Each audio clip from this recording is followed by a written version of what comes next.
নমস্কার বন্ধুরা, আমি সুমি। আপনারা দেখছেন সুমি রান্নাঘর। দেখুন আজকে চিংড়ি ভাপা করব, চিংড়ি মাছ ভাপা করব। তার জন্য আমি সর্ষে আর পোস্ত একসঙ্গে সুন্দর করে বেটে নিয়েছি। এখন মশলাটাকে কমপ্লিট করব। দিয়ে দেবো শুকনো লঙ্কার গুঁড়ো 1 চামচ, ঝালটা আপনারা পরিমাণ বুঝে দেবেন। দিয়ে দেবো একটু হলুদ গুঁড়ো, সামান্য একটু জিরের গুঁড়ো। দিয়ে দেবো নুন স্বাদ মতো। আমি কিন্তু সর্ষে বাটার সময় একটু নুন দিয়েছিলাম, তাই 1 চামচ আর সামান্য একটু নুন দিয়ে দেবো। দিয়ে দেবো পরিমাণ মতো সর্ষের তেলটা কিন্তু একটু বেশি দিতে হবে। দিয়ে সব মশলাগুলো একসঙ্গে সুন্দর করে কাটিয়ে নেব। মশলাটা কিন্তু দেখুন কত সুন্দর হয়েছে, মিক্স হয়ে গেছে। এখন দিয়ে দেবো ছাড়িয়ে রাখা সুন্দর করে চিংড়ি মাছগুলো দিয়ে দেবো। চিংড়ি মাছটাকে সুন্দর করে মিশিয়ে নেব মশলার সাথে। দেখুন বন্ধুরা, মাছটা কিন্তু সুন্দর করে মশলার সাথে মেশানো হয়ে গেছে। আপনি এটাকে সাইড করে রেখে একটা বাটি নিয়ে নেব। আপনারা চাইলে টিফিন বক্সে নিতে পারেন, আমি বাটিতে করব। দেখুন নিয়ে নিয়েছি একটা কলা পাতা, ছোটো করে সুন্দর করে বাটিতে বসিয়ে দেবো, সেট করে নেব।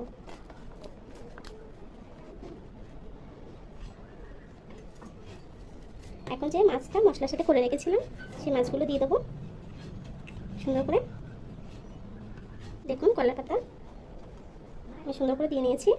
এখন মাছটা সুন্দর করে দিয়ে দেবো।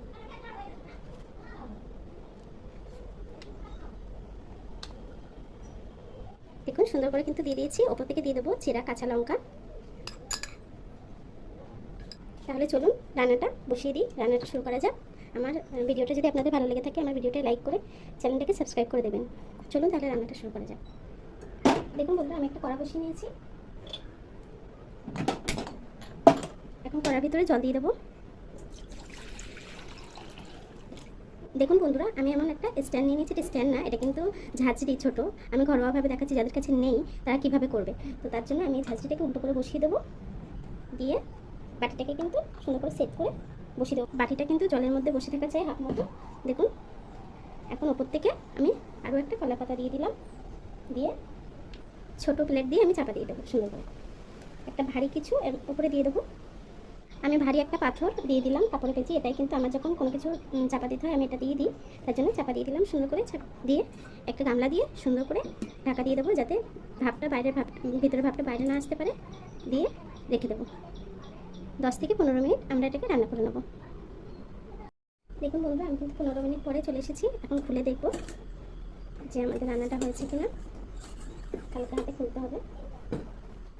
পাত্রটা কিন্তু অনেক গরম হয়ে গেছে, তো একটা কাপড় নিয়ে নেবেন হাতে করে, নিয়ে তারপরে এটাকে তুলবেন। তরকারিটাকে নামিয়ে নেবো। এখন দেখুন বন্ধুরা, আমার তরকারিটা কিন্তু হয়ে গেছে। এখন খুলে দেখাবো।